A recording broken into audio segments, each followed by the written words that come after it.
François, bonjour. Christophe, bonjour. Tu es au CUN, tu vas faire la conférence plénière de clôture. On m'a invité, ouais. J'avais pas compris que c'était si grand. Quand j'ai dit oui. Je m'excuse. Quand j'ai dit oui. Mais, voilà. Mais tu verras, après on trouvera des petites compensations à la mairie de Lyon dans la soirée. J'ai même pas peur. C'est bien de ne pas avoir peur. La dernière fois qu'on s'était vu, je t'avais filmé dans ta salle de classe. Ouais, à Bruxelles. Expliqué que tu faisais plein de choses, machin, tout ça. Oui. J'ai mis ça sur YouTube. Oui. On a dépassé les 1000 vues quand même. Hein. Ouais, ça marchait. Donc il y avait du monde. C'est chouette que ça se diffuse. Voilà, ça diffuse. Et de quoi tu vas nous parler ce soir? Ça c'est pas la peine parce que ça sera refilmé, mais quoi de neuf depuis la dernière fois? Alors, quoi de neuf depuis la dernière fois? Écoute, qu'est-ce que j'ai... Alors, une chose nouvelle, par exemple, que j'ai commencé, c'est l'utilisation des smartphones en classe pour la prise de notes. Tu oses utiliser des smartphones en classe? Oui. T'es un dingue, toi. Oui. C'est interdit à l'école. Alors, je le fais un peu sous le radar. Maintenant, ça n'est plus sous le radar. Voilà, bravo, merci. Alors, en fait, c'est venu du fait que... Alors, il y a un gros problème de prise de notes par les élèves dans le secondaire et j'imagine dans le supérieur aussi, probablement. C'est qu'il est très difficile de les mettre activement dans la prise de notes et c'est une chose qui est source quotidienne de tracas pour moi, de frustration. Et j'imagine. Alors donc. Ça veut dire quoi? Ils savent pas prendre les notes, ils savent pas faire la synthèse. Alors ils écrivent pas assez vite. C'est-à-dire il y a des problèmes, gravissimes qui sont le fait que les élèves ne sortent pas. Beaucoup d'élèves ne sortent pas spontanément le matériel sans que tu leur demandes de le faire explicitement, ce qui est très agaçant à faire. Ça il faut l'écrire, ça il faut l'écrire. Non mais même déjà de sortir le matériel. D'accord, ouais. Papier crayon. Après il faut les mettre à l'acte d'écriture et je dirais il y a que 20% de la classe qui m'a l'air de prendre des notes de façon autonome. Et le reste, il y a peut-être, je dis les chiffres à la louche, une bonne part, un gros tiers qui prend des notes spontanément, mais pas d'une très bonne manière forcément. Oui. Et puis ensuite, il y a un bon tiers qui ne prend pas de notes pour des raisons très diverses, des mauvaises raisons, j'imagine, mais qui peuvent être le fait que ça les ennuie ou parce que même ça serait une bonne raison qui est que ils estiment qu'ils ont du mal à pouvoir suivre ce qui est dit et en même temps les deux choses en même temps. Écouter et écrire en même temps. Donc, mon opinion, c'est que c'est des choses qui s'apprennent, ça. Mais voilà. Donc une fois, j'ai fait une grosse colère. Une fois de plus, et je leur ai dit cette fois-ci, ce soir, après le cours, alors je ramasse les notes. Alors allez-y. Et donc ils étaient en prise de notes. Évidemment, je pratique comme tout professeur qui se respecte la parole en spirale, c'est-à-dire je ne fais que répéter la même chose en avançant qu'un tout petit peu, donc ils ont bien le temps de ressaisir, sans que je dicte vraiment, ils ont le temps de ressaisir ce qui est... Cette progression en spirale, c'est beau, hein, la métaphore, ça te rappelle la métaphore comme ça? Je ne connais pas. ZDP. Tu m'expliqueras ensuite. Donc voilà, je fais ça. Et alors je vois un élève là, un petit dans le fond de la classe là, qui est sur son smartphone.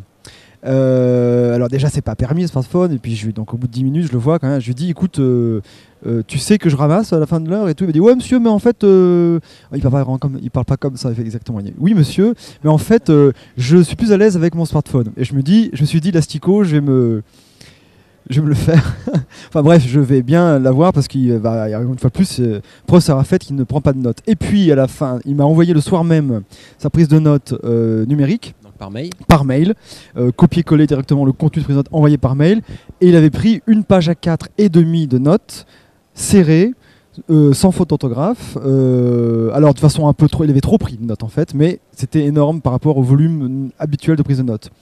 Donc j'ai eu une épiphanie, une révélation, et je leur ai dit, écoutez, désormais, parce que vous pouvez prendre la prise de notes, vous pouvez faire la prise de notes avec vos smartphones, parce qu'ils ont maintenant des smartphones qui ont des claviers, qui ont des systèmes, des correcteurs orthographiques, des systèmes de saisie, d'aide à la saisie, qui font qu'ils arrivent à prendre les notes extrêmement rapidement avec leur smartphone. Outre le fait qu'il y a aussi des applications dédiées maintenant pour gérer les prises de notes par cours, etc. Il y a des choses sur iPhone notamment et d'autres marques j'imagine aussi.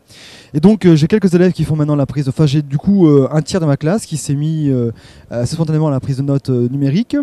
Notamment sur smartphone ou sur portable aussi, non? Portable pas beaucoup parce qu'ils n'ont pas beaucoup de tablettes encore ni de netbook, donc c'est lourd à porter, donc ils sont essentiellement sur smartphone. D'accord. Et alors j'ai surtout là-dedans dans le lot des élèves qui ne prenaient pas de notes avant. qui se mettent à vraiment en prendre activement Oui. parce qu'il y a un caractère ludique, ils connaissent l'outil, ils aiment le manipuler, c'est original pour eux. Alors peut-être que l'effet de nouveauté, il faut que j'attende quelques mois de voir ce que ça tourne, ce que ça donne, mais en tout cas j'ai constaté que j'ai des élèves durant une bonne période, depuis quelques mois, qui prennent des notes alors qu'ils n'en prenaient pas avant. Et puis, alors après, c'est posé le problème de qu'est-ce qu'ils font vraiment avec leur smartphone en cours, parce que je les vois manipuler, est-ce qu'ils prennent-ils vraiment des notes? Et je suis censé vérifier un peu ça. Donc là, je me suis posé la question. Alors la solution technique que j'ai trouvée pour l'instant, après avoir vraiment sous-pesé beaucoup de solutions techniques, la plus simple qui m'est apparue est la suivante. Régulièrement, je relève quelques prises de notes, papier ou numérique. Tu vas me demander comment relèves-tu les prises de notes numériques? Mais comment relèves-tu des prises de notes numériques, François? Excellente question. Eh bien, la réponse que j'ai trouvée, c'est en utilisant un outil qui s'appelle Posterous, qui est un outil de blog, Ouais. de microblog extrêmement élégant et efficace. Alors voilà, ils ont créé des comptes. Je leur ai ouvert des espaces Posterous. On peut faire des espaces privés. Donc des blogs privés en fait. J'ai partagé ces espaces avec eux. Je les ai rendus propriétaires pour qu'ils puissent se l'approprier, etc. Et l'idée c'est que ils n'ont qu'à coller leurs notes dans un mail sans quitter leur smartphone, l'envoyer par mail à une adresse définie qui correspond à leur espace et ça publie automatiquement en billet l'espace. Donc ils n'ont pas besoin de brancher leur smartphone sur leur ordinateur, etc. C'est fait en 2-3 clics et en plus l'outil est extrêmement élégant parce que s'ils y joignent une photo ou un PDF ou un point doc, c'est embarqué dans un widget extrêmement propre de lecture. Voilà. Et alors c'est collaboratif, moi je peux ensuite aller non pas écrire dans leur blog mais faire des commentaires comme dans un blog normal. C'est privé entre eux et moi seulement, c'est comme si je ramassais leur cahier, c'est une affaire entre eux et moi. Et en plus, une fonction intéressante, c'est que je peux maintenant leur demander de taguer les prises de notes. Avant, je leur disais constituer des index dans vos cahiers papier. Ça veut dire, les cours de philosophie particulièrement sont des cours où la division des chapitres est un peu artificielle et quand je fais cours sur la liberté, je parle de la conscience et je parle de l'art en fait.